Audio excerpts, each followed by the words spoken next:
নমস্কার, Indian news TV YouTube channel থেকে শুনছেন এখনকার বিশেষ খবর পড়ছি চন্দ্রানী।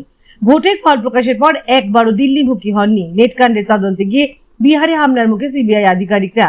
তৃণমূলের সব জায়গায় এটিম বিটিম আছে, গড়িয়ার ঘটনায় কটাক্ষ শুভেন্দুর। এ রাজ্যে জয়েন্টে হাত দিলে আরো বড় কিছু বেরোবে বললেন শুভেন্দু। মহিলা তৃণমূল কর্মীকে মাটিতে ফেলে মার, ফের সন্দেশখালী। দলে লুকিয়ে রয়েছে বিভীষণ, কাউন্সিলরদের নিয়ে ময়নাতদন্তে নামছেন মমতা। আসছি বিস্তারিত খবরে। ভোটের ফল প্রকাশের পর একবারও দিল্লিমুখী হননি। লোকসভা নির্বাচনের ফল ঘোষণার পর সুকান্ত মজুমদার সহ বিজেপির 11 জন জয়ী প্রার্থীকে দিল্লিতে তলব করা হয়, কিন্তু সেক্ষেত্রে শুভেন্দু অধিকারীকে যেতে দেখা যায়নি। বাংলায় বিজেপি তাদের আশানুরূপ ফল করতে পারেনি।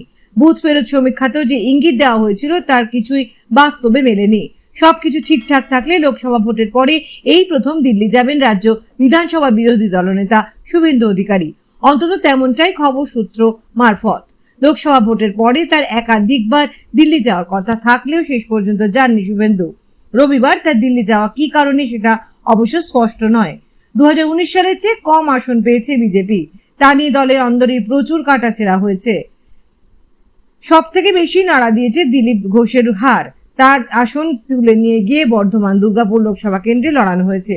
প্রথমটা কিছুটা মুষড়ে পড়ল দিলীপ ঘোষ, পরে অনুগামীদের নিয়ে বর্ধমান দুর্গাপুরে মাটি আঁকড়ে পড়েছিলেন, কিন্তু ফল আশানুরূপ হয়নি। হারের পর দিলীপ ও দলের মধ্যে কাঠিবাজির অভিযোগ তুলেছিলেন। তার পাশে দাঁড়িয়েছিলেন সুকান্ত, সুভাষরাও। পাশাপাশি গতবারের জয়ী প্রার্থী অগ্নিমিত্রারও পরাজয় হয়েছে। নেটকাণ্ডের তদন্তে গিয়ে বিহারে হামলার মুখে সিবিআই আধিকারিকরা। এবার এনডিএ শাসিত বিহারে সিবিআই এর ওপর হামলা। ইউজিসি নেটের প্রশ্ন ফাঁসের তদন্তে তল্লাশির সময় সিবিআই কে ঘিরে ধরে হামলা 200-300 জনের। বিহারের নাবাদায় সিবিআই এর ওপর ঘটে এমন ঘটনা। দুর্নীতি ঢাকতে বারবার এজেন্সির ওপর এমন ঘটনা ঘটছে। সিবিআই এর ওপর হামলা, গ্রেপ্তার 4। এবার এনডিএ শাসিত বিহারে সিবিআই এর ওপর এমন ঘটনা ঘটেছে। স্থানীয় সূত্রে খবর, তদন্তকারীরা সিভিল ড্রেসে আসায় গ্রামবাসীদের সন্দেহ হয়েছিল এরা অপরাধী নন তো, অর্থাৎ পুলিশের সঙ্গে যারা এসেছেন তারা যে সিবিআই সে কথা গ্রামের মানুষজন স্বীকার করতে চাননি। অনেকে মনে করেছিলেন এরা নকল পুলিশ, যদিও তদন্তকারীদের সঙ্গে স্থানীয় পুলিশ আধিকারিকরাও ছিলেন। তারপরও কিভাবে এই সন্দেহ হলো গ্রামবাসীদের? প্রাথমিকভাবে এই আজকের ঘটনা ষড়যন্ত্র বলেই মনে করা হচ্ছে। মুহূর্তের মধ্যে সেখানে 200-300 জন জড়ো হয়ে যায়। তৃণমূলের সব জায়গায় এ টিম বি টিম আছে, গড়িয়ায় ঘটনায় কটাক্ষ শুভেন্দুর। গড়িয়ায় তৃণমূল কাউন্সিলর অফিসে ঢুকে মারধরের ঘটনায় 4 জন তৃণমূল কর্মী গ্রেফতার, যদিও এখনো অধরা মূল অভিযুক্ত। রাজপুর সোনারপুর পুরসভার 1 নম্বর ওয়ার্ডের তৃণমূল কাউন্সিলরের পিন্টু দেবনাথের অফিসে চড়াও। তৃণমূলের কয়েকজন কর্মীরা এই চড়াও করেন। ভাঙচুর চালানো হয়। অফিসের মধ্যে রক্তাক্ত অবস্থায় পড়ে থাকেন তৃণমূলের 2 কর্মী। এই ঘটনায় সিসিটিভি ফুটেজ খতিয়ে দেখছে পুলিশ।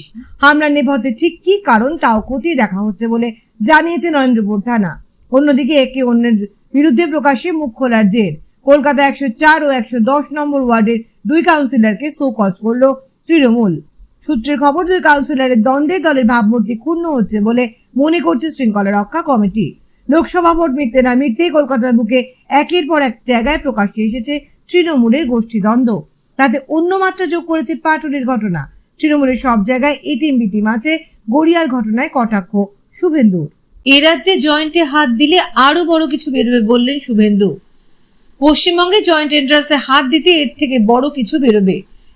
নেট দুর্নীতির অভিযোগ তোলপাড়ের মধ্যে বিস্ফোরক অভিযোগ করেছেন শুভেন্দু অধিকারী। তার দাবি, প্রশ্ন ফাঁসের অভিযোগ উঠতেই অ্যাকশনে নেমেছে কেন্দ্র। সিবিআই তদন্ত করছে, অভিযুক্ত একজনকেও ছাড়া হবে না। তার আরো দাবি, কেন্দ্র যা অ্যাকশন নেয় রাজ্য তো অভিযুক্তদের বিরুদ্ধে কোনো ব্যবস্থাই নেয় না। এটাই কেন্দ্রের সঙ্গে রাজ্য সরকারের তফাৎ। নেট দুর্নীতি নিয়ে যখন তোলপাড় দেশ, তখন গড়িয়ায় ইঞ্জিনিয়ারিং কলেজের প্রশ্ন ফাঁসের অভিযোগে 2 বিটেক ছাত্রকে গ্রেপ্তার করেছে পুলিশ। উৎকর্ষ রাজ এবং প্রতীক রঞ্জন নামে 2 ছাত্র বিহারের বাসিন্দা। এরা দুজনেই গড়িয়ায় নেতাজি সুভাষ ইঞ্জিনিয়ারিং কলেজের ছাত্র। 4th সেমিস্টারের প্রশ্নপত্র সোশ্যাল মিডিয়ায় লিক করে দেওয়ার অভিযোগ ওঠে উৎকর্ষ ও রঞ্জনের বিরুদ্ধে। কলেজ কর্তৃপক্ষ থানায় অভিযোগ দায়ের করলে তদন্তে নামে পুলিশ। এরপরে দুজনকে গ্রেপ্তার করে নরেন্দ্রপুর থানার পুলিশ। বাজেয়াপ্ত করা হয়েছে তাদের ফোন। প্রশ্ন ফাঁসের সঙ্গে অন্য কোনো চক্র জড়িত কিনা তা খতিয়ে দেখছে পুলিশ। মহিলা তৃণমূল কর্মীকে মাটিতে ফেলে মার, ফের সন্দেশখালী। তৃণমূল করার অপরাধে মহিলাকে মাটিতে ফেলে বেধড়ক মারের অভিযোগ উঠেছে বিজেপির বিরুদ্ধে। ঘটনাকে কেন্দ্র করে নতুন করে উত্তপ্ত সন্দেশখালী। মহিলার অভিযোগ, তৃণমূলকে সমর্থন করায় বিজেপির তরফে হুমকি আসছিল।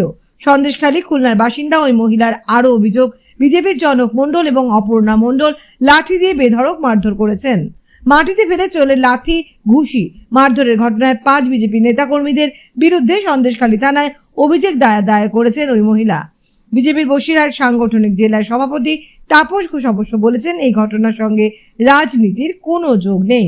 দলেই লুকিয়ে বিভীষণ কাউন্সিলরদের নিয়ে ময়না তদন্তে নামছেন মমতা। শিলিগুড়ি পৌর নিগমের কাউন্সিলর এবং মেয়র পরিষদ মানিক দে অবশ্য দাবি করেছেন অবাঙালি ভোট বিজেপি নিয়ে গিয়েছে। বাম আর কংগ্রেসের ভোটও শহরে বিজেপি পেয়েছে। উল্টো দিকে একা তৃণমূল দাঁড়িয়ে আছে। পরিষেবার ঘাটতি নেই শহরে, ওয়ার্ডে ওয়ার্ডে হার নিয়ে দুরু বুকে সোমবার তৃণমূল সুপ্রিমো মমতার ভার্চুয়াল সভায় যাবেন শাসক কাউন্সিলররা। শিলিগুড়িতে পৌর নিগমের 47টি ওয়ার্ডের মধ্যে 37টিতে জিতেছিল তৃণমূল, কিন্তু গত লোকসভা নির্বাচনে শহরে কার্যত মুখ থুবড়ে পড়েছে দল। একটি সংখ্যালঘু ওয়ার্ড ছাড়া সব ওয়ার্ডেই হেরেছে দল। হারতে একেবারে শীর্ষ নেতাদের মনে।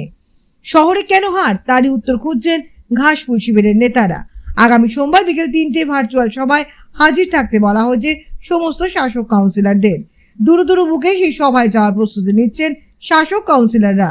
শিলিগুড়ির 20 নম্বর ওয়ার্ডের তৃণমূল কাউন্সিলর ও পেশায় একটি ইংরেজি স্কুলের অধ্যক্ষের দাবি, মনে ভয় নিয়েই ওই সভায় যাব, কিন্তু এখনই হিসেব মেলাতে পারছি না। তবে যত লোক ওয়ার্ডে পরিষেবা পান, দলের সভায় যারা হাজির থাকেন তারা দলের প্রতীকে ভোট দিলেন কিনা প্রশ্ন রয়েছে।